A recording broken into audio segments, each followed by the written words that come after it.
menjelaskan tentang diare, solusi diare untuk anak usia dini. Ya, usia kamu yang banyak diarenya. Oke, selanjutnya kita akan di sini ada pengertian diare ya. Diare adalah kondisi buang air besar dengan konsentrasi tinja, air atau lembek kebanyakan 3 kali atau lebih dalam 1 hari ya. Menurut WHO 2023, diare merupakan gejala dari gangguan saluran pencernaan ya, yang menyebabkan terganggunya proses penyerapan air dan elektrik di usus. Berdasarkan namanya berlangsung diare ya, bagi menjadi 2 jenis, utamanya diare akut dan diare kronis ya. Diare akut biasanya berlangsung kurang dari 2 minggu ya. Sedangkan diare kronis berlangsung lebih dari 2 minggu dan sering berhubungan dengan penyakit lain seperti infeksi dan gangguan penyerapan atau penyakit radang usus ya. Yang sering makan yang pedas ya, jangan sampai ya, diare itu berbahaya ternyata ya. Sering makan pedas, sambal, apalagi usia-usia dini suka makan seblak, yang seblak, apalagi makan makanan yang gacoan, benar nggak? Gacor levelnya berapa biasanya? Yang pedas? 5 ya.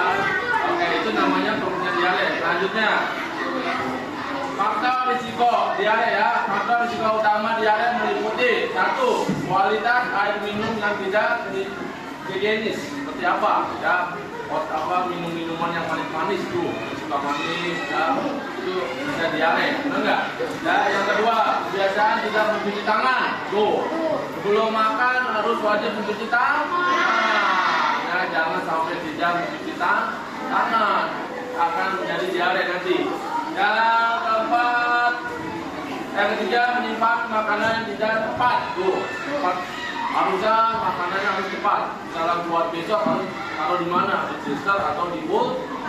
Jangan ditaruh tempat-tempat yang banyak binatang-binatang seperti lalat, itu berbahaya ya. Selanjutnya, kelima, kurangnya kesadaran terhadap kebersihan lingkungan. Tuh, bahaya nggak kesadaran lingkungan? Seperti apa? Kamar mandi ya, yang jorok, yang dapur, yang suka jarang dibersihin ya, mamanya atau kamunya harus bersih-bersih ya. Jangan sampai lingkungan kita kotor ya. Selanjutnya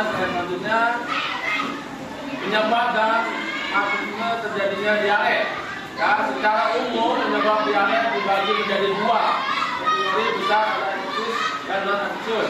Yang satu penyebab infeksius, bakteri, dan salmonella. Yang 2 virus ya. Virus itu banyak jenis-jenisnya, ada rotavirus dan ada virus terutama pada anak-anak ya. Parasit dan juga ada lambia dan ekovirus. Dan keduanya penyebab dan virus meliputi kondisi makanan, terutama energi makanan, efek samping toksik, ada gangguan sistem imun dan pencernaan ya. Yang makan mie, seperti dia. Yang sering makan mie pedas, boleh makan mie tapi jangan setiap hari. Berbahaya ternyata. Selanjutnya, epidemiologi. Secara medis terdapat 4 penyebab utama terjadi diare. Kosmetik akibat penyerapan air terganggu bernajat. Larut tidak dapat diserap secara elektronik, seperti gadget apa ya, seperti makanannya kerupuk, yang sebelah, kayak gacuan itu kalau pedas susah dicerna ya. Yang pernah sakit perut itu namanya, pernah nggak? Tidak sakit perut, namanya sakit banget rasanya. Itu namanya diare yang bisa diobati, tapi jangan sering makan makanan pedas ya. Yang kedua, nekrotik, peningkatan nitrasi air oleh dinding usus akibat proses bakteri ya. Ketiga, epidemik akibat perbedaan lapisan usus yang menyebabkan keluaran lendir dan darah. Nanti dari usus keluar apa? Lendir ya, dari diabetes ya, apa aja kan, lendir darah, lendir tidak sering makan makanan yang kotor, benar nggak? Kayak pedes-pedes, yang takutnya kalau ususnya udah berbahaya, udah kronis, pasti akan dioperasi usus, benar nggak? Buntu, benar nggak? Karena itu buntu kan? Ya, yang keempat, wanita berlebihan meningkatkan toleransi usus, menyebabkan waktu transit yang singkat. Ya, selanjutnya sebenarnya pengenaan diare. Pengenaan utama diare adalah menghentikan cairan dan air fluid yang hilang untuk mencegah dehidrasi, menyebabkan olis atau OS ya. Menjadi langkah pertama yang sangat efektif. Selain itu, konsumsinya air putih, cairan seperti kelapa juga dianjurkan ya. Ketika sakit perut, boleh minum air putihnya lebih banyak, kayak air kelapa lebih bagus ya. Kalau sakit perut nih, ketika malam sakit perut, coba minum air hangat ya. Mau tidur, banyakin minum air putih, jangan minumin air teh pucuk, air yang manis-manis ya, kasihan ususnya. Lebih baik kita minum air putih ya. Selanjutnya pencegahan diare. Upaya penanganan diare lainnya dilakukan melalui pendekatan individu, lingkungan, dan kebijakan publik. Yang satu, berlaku hidup bersih dan sehat, cuci tangan, menjaga kebersihan makanan dan menggunakan air bersih. Dua, sediasi air bersih, membangunkan kebebasan sehat dan menggunakan air layak minum.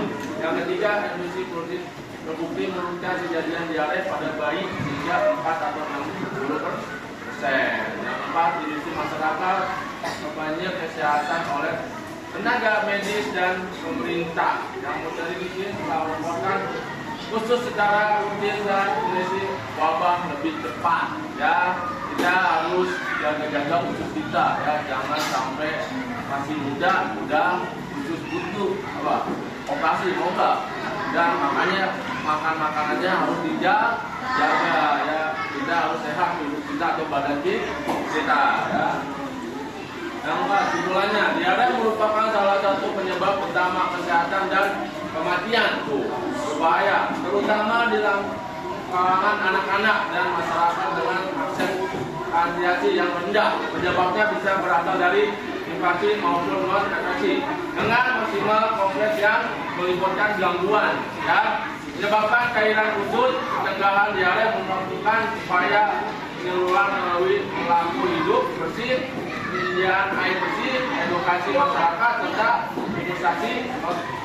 Penggunaan tepat waktu utama radiasi merupakan kunci utama makan angka kematian dan akibat diare ya. Kita jangan sampai gara-gara makan yang sering-sering yang pedas-pedas bisa jadi kematian ya. Jangan sampai masih muda udah kena diare, usus buntu itu sangat